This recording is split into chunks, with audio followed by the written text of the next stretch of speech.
दिवाली। जब भी हम ये शब्द सुनते हैं तो मन में दिए, रोशनी, मिठाइयाँ यही सब आता है ना? पर क्या दिवाली सिर्फ इतनी ही है या इसके पीछे कोई गहरा मतलब भी छुपा है? आज हम दिवाली से जुड़ी एक ऐसी ही कहानी को जानेंगे।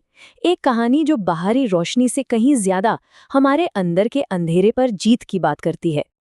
तो ये कहानी है रोशनी की, इंसाफ की और आज़ादी की। ये एक ऐसी जीत की दास्तान है जो अंधेरे, जुल्म और गुलामी पर हासिल की गई थी। और इस कहानी के केंद्र में है एक बहुत ही ताकतवर असुर, नरकासुर, और उसके सामने खड़े थे भगवान कृष्ण और उनकी पत्नी सत्यभामा, जिन्होंने मिलकर दुनिया में एक बार फिर रोशनी और न्याय कायम किया। तो चलिए सबसे पहले मिलते हैं इस कहानी के विलेन से। नाम था उसका नरकासुर, एक ऐसा शक्तिशाली असुर राजा जिसका साम्राज्य डर और जुल्म की बुनियाद पर खड़ा था। कहते हैं ना, ताकत का नशा बहुत बुरा होता है। नरकासुर के साथ भी यही हुआ। वो इतना घमंडी और बेरहम हो गया था कि उसने हजारों लोगों को, खासतौर पर महिलाओं को, अपना गुलाम बना लिया था। इतना ही नहीं, उसने देवताओं के कीमती खजाने भी चुरा लिए थे। मतलब उसका खौफ हर तरफ एक काले साए की तरफ फैल गया था। और उसकी ताकत सिर्फ उसकी फौज नहीं थी, उसकी राजधानी प्राग ज्योतिषपुर, वो तो जैसे एक अभेद्य किला थी। सोचिए, लोहे की मजबूत दीवारें और ऊपर से जादुई सुरक्षा की परतें। ऐसा लगता था मानो उसे हराना नामुमकिन हो, एक ऐसी चुनौती जिसे पार करना किसी के बस में नहीं था। लेकिन कहते हैं ना कि अंधेरा कितना भी घना क्यों न हो, रोशनी की एक किरण उसे चीर ही देती है। और अब कहानी में एंट्री होती है हमारे हीरोज की, भगवान कृष्ण और उनकी बहादुर पत्नी सत्यभामा। दोनों उस असुर राजा से लोहा लेने के लिए पूरी तरह तैयार थे। जरा उस पल को महसूस करने की कोशिश कीजिए। जैसे ही कृष्ण और सत्यभामा गरुड़ पर बैठकर नीचे उतरे, पूरा आसमान थर्रा गया। नरकासुर की सेना ने तीरों और भालों की बौछार कर दी और बस वहीं से शुरू हो गया देव और असुरों के बीच एक घमासान युद्ध। और फिर दिव्य शक्ति ने पलटवार किया। भगवान कृष्ण ने अपना सबसे शक्तिशाली अस्त्र उठाया, सुदर्शन चक्र। वो रोशनी का घूमता हुआ पहिया बिजली की रफ्तार से अंधेरे को और असुरों की सेना को चीरता हुआ आगे बढ़ गया। पर कृष्ण इस लड़ाई में अकेले नहीं थे।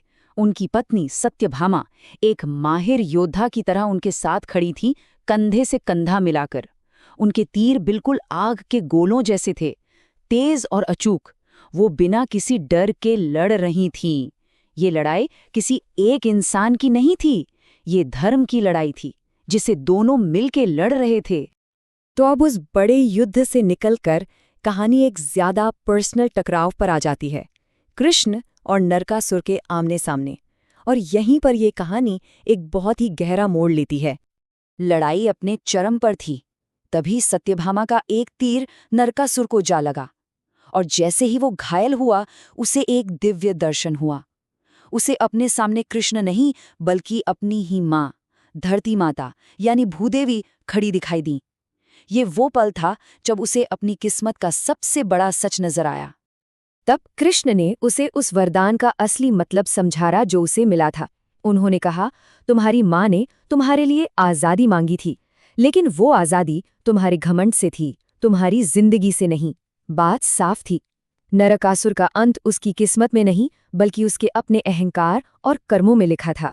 हार के उस पल में, जब मौत सामने थी, नरकासुर को अपनी गलती का एहसास हुआ। और पता है, यहीं से ये कहानी एक बिल्कुल ही अलग, एक अनअपेक्षित मोड़ लेती है। एक ऐसे मोड़ पर जो एक जश्न की वजह बनता है। अपने आखिरी पलों में नरकासुर ने अपना सारा घमंड छोड़ दिया।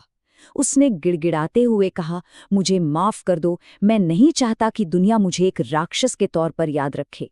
सोचिए, एक जालिम, एक पश्चाताप करने वाली आत्मा में बदल रहा था। और फिर उसने अपनी आखिरी इच्छा बताई।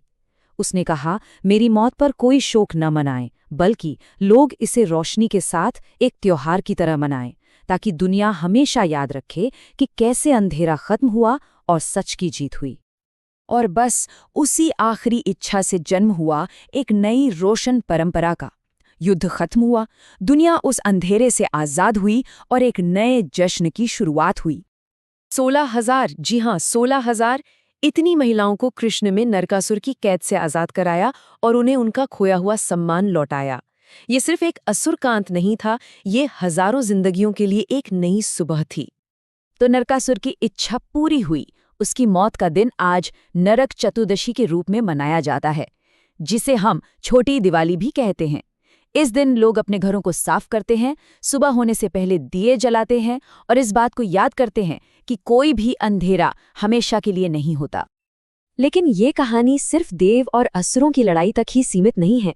इसका असली मतलब, इसका असली सार तो हमारी अपनी जिंदगी में छुपा है। चलिए इसके उस गहरे मतलब को समझते हैं।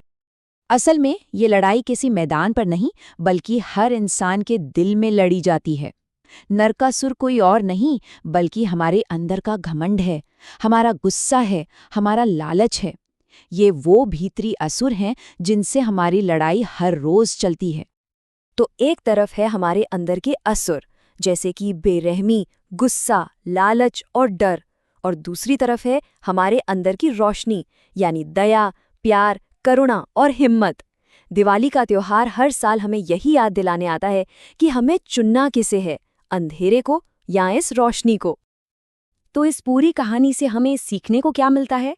यही कि जब हर इंसान अपनी गलती को मानता है और माफी मांगता है, जब हम बेरहमी की जगह दया को चुनते हैं, गुस्से की जगह प्यार को और डर की जगह हिम्मत को, तभी दिवाली की असली रोशनी सिर्फ आसमान में नहीं, बल्कि हमारी रूह के अंदर जगमगाती है।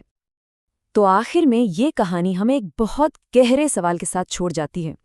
दिवाली का असली मतलब है बाहरी अंधेरे पर भीतरी रोशनी की जीत। तो सवाल ये है कि इस साल हम अपने अंदर के किस नरकासुर को हराएंगे? वो कौन सा अंधेरा है जिस पर हम जीत हासिल करेंगे?